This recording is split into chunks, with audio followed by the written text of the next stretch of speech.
Today I'm taking a look at these silicone bristled kitchen scrubbing gloves, also known by their brand name of washing gloves. I've had a lot of requests for these over the last year, and I decided it's finally time to get to the bottom of this and see if they actually work. Now, I've reviewed a couple things that remind me of this already. Now, if the True Touch pet glove and the Better sponge got together and had a child, it might look something like this. Now, this one has a lot of good reviews, but I'm kind of skeptical because whenever I see a product that has about 10% of one-star reviews, I wonder if maybe this is one of those vendors that is offering people gift cards in exchange for good reviews. You never know.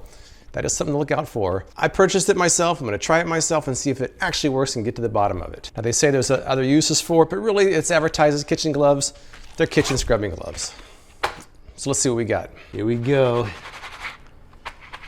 Let me start with a few preliminaries, shall I?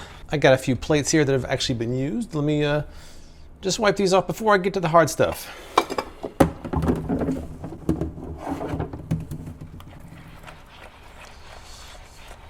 All right, well, that's not terrible. Not bad, really.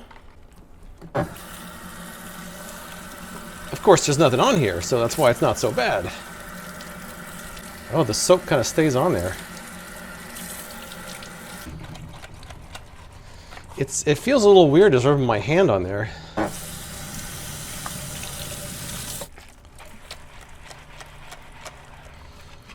All right, well, that's plastic cup. Some silverware.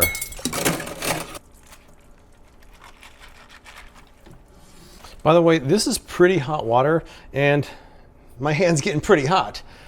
So it doesn't really protect you that much from the heat. The preliminaries are done. Let's try a few things that are a little bit more challenging and compare it to this standard sponge. For my first test, I put some ketchup on these forks last night. They're nice and crusty. I'm going to use scrubbing gloves for one, and I'm going to use a regular sponge for the other and see what the difference is. That's nasty. These have not been used. This is just ketchup that's put on there, so if anybody's grossing out, it's not as bad as you think. Let's try it out. All right, one dip. One dip each.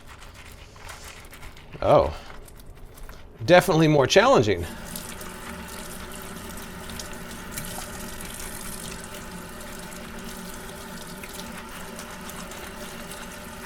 Oh yeah. I think the hot water's taking off more than the scrubbing is.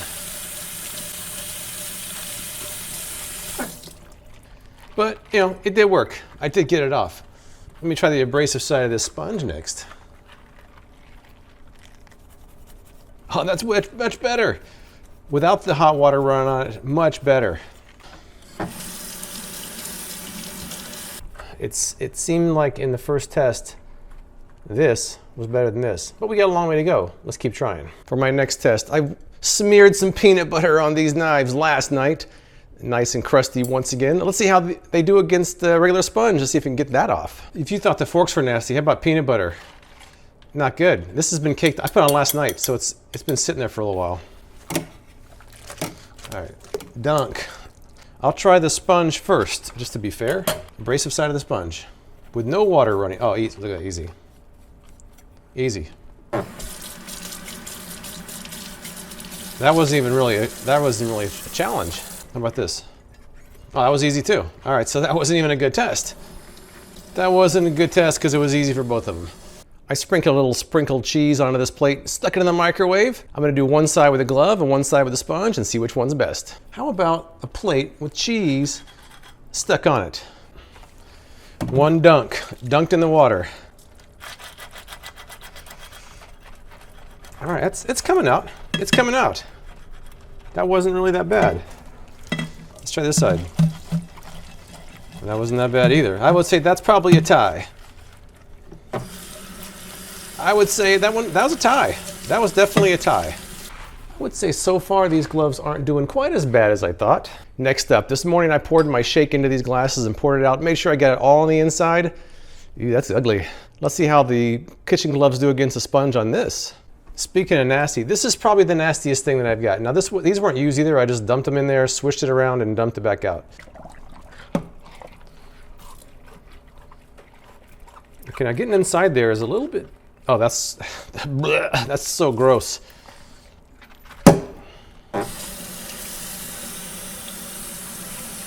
This doesn't feel very safe. It doesn't feel safe. I feel like I'm going to break this glass. It's very slippery. I feel like it's going to slip out of my hand. Very slippery. That's going to be a con for some people. It's with the glass. It's going to. This could easily fall out of someone's hands. I don't really feel that safe holding this in here. I'm going to take the gloves off for this glass because I really felt like I was going to drop it. All right, just like last time, I just put a little bit of water in there. Let's see what we got. All right, this feels a little bit better to me. I can definitely grip it at least. I feel like with the sponge, I can go farther down to the bottom. I definitely think the sponge won that round. So I feel like the sponge, I could hold onto the glass better and I could get down to the bottom better as well. The sponge certainly was the superior of those two. And finally, I put some egg there this morning on the red copper pan. Now the red copper pan is no longer non-stick. That surface has been degraded for a long time now. The egg is stuck on there. Let's see how the gloves do against that. And finally, oh, look at that. All that beautiful, nasty egg caked on there. Let's see what I can do with this. I got soapy water in there. Uh-oh. Oh no. That is caked on. Oh wow. That's not coming out at all. It's not even budging it. Whoa. Oh, nothing.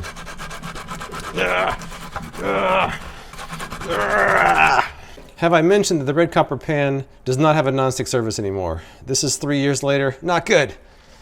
Well, that's not coming out. Let me try a regular sponge on the abrasive side and see what happens. All right, well, it's still not good, but I feel like more is coming off. All right, with approximately 1 minute of scrubbing each, this is where I scrub with the Magic Kitchen gloves, and this is where I scrub with a sponge. Sponge is better. Neither one of them are great on a very tough stain like this. I probably let it soak, but I'm just trying to get an example of a really tough scrubbing job. For a really tough scrubbing job, the sponge was better, not perfect. Gloves, pretty weak. Let me just try the better sponge over here where the glove failed. Oh yeah, it's better too. Look, more of it's coming off. Let's take a look at some of the pros and cons with these scrubbing gloves. Now the pros would be that for light scrubbing jobs, it seems like it does pretty well. It does protect your hands a little bit from the hot water. And I also noticed when I was scrubbing forks, it seemed to get in between the tight spaces there as well because these little bristles. It does foam up nicely. I don't know if it foams up too nicely or not because sometimes I had to wash the gloves off before I could rinse the dishes themselves, but it does foam up pretty well. The cons would be that it didn't seem like it outperformed a regular sponge. It definitely didn't seem like it was as good for tough scrubbing jobs as a sponge was. I would like to see some firmer bristles so it could do a better job of tough scrubbing. The glasses I felt like I was going to drop because it's very slippery. It seems cheaply made and I question how long they're going to last. I feel like it's a bit gimmicky. I don't feel like it really gives you anything over a standard pair of kitchen gloves and a sponge. But hey, maybe you want to try it out and see if it works for you. Have you tried kitchen gloves like this? Tell me what you think in the comments below. Please follow my social profiles for progress pictures, videos as I go. And please subscribe for more product reviews from me, James White, with Freakin' Reviews. All right, so the review is over, but the video, not quite yet. And a couple things I wanted to mention. By the way, this is where I sat for my very first video back in October 2016. I don't really recommend watching it. It's not a great video. Totally off topic. But I was going to mention that while my format's kind of different for a little while because I'm kind of gearing it towards people who are sheltering at home and have a lot of extra time. I'm trying to create more videos, a little bit faster pace. I was going to start including some questions and comments at the end of some of my videos. So if you would like for me to read a question or comment, and it can be on anything, it doesn't have to be about a product, it can be about anything. You can either tweet me, or if you don't want it to be public, you can send me a private Instagram message. Those are both at Freakin' Reviews. And I'm going to try to include some comments and questions at the end of future videos. I will answer all of them on Twitter, but I might read some of them in a video. Second up, in my last video I showed Bailey and Spooky the cat, and people were asking about my other pets. Well, unfortunately, we did lose Daisy about 6 months ago. She's sorely missed. She'll be almost 15 years old. She had a great life, but she's no longer with us. But we do still have Elle the Chihuahua. Elle the Chihuahua is not in many of my videos. She's 10 years old now, And I don't know if I ever mentioned this, she's totally deaf, can't hear a sound, but it doesn't seem like it's ever really affected her that much. She acts like a normal dog most of the time. So here is a clip of Elle the Chihuahua, which is rarely in my videos. There she is. Oh, she's very tired. I don't know why she's so tired. But there's Elle, going back to sleep. I don't know why she's sleeping in the rocks. She does that sometimes. Look how tired she is. She's doing all right though. She just likes to sleep when it's warm outside. She likes the warmth, just like me. And finally, if there's any video or product ideas that you guys have, also, I would appreciate that in a tweet or an Instagram message. Even ideas for things that people are doing to pass time while they're all kind of stuck at home. That would be something else I'd be interested in hearing about as well. So stay safe, everybody, and I'll see you guys in a few more days.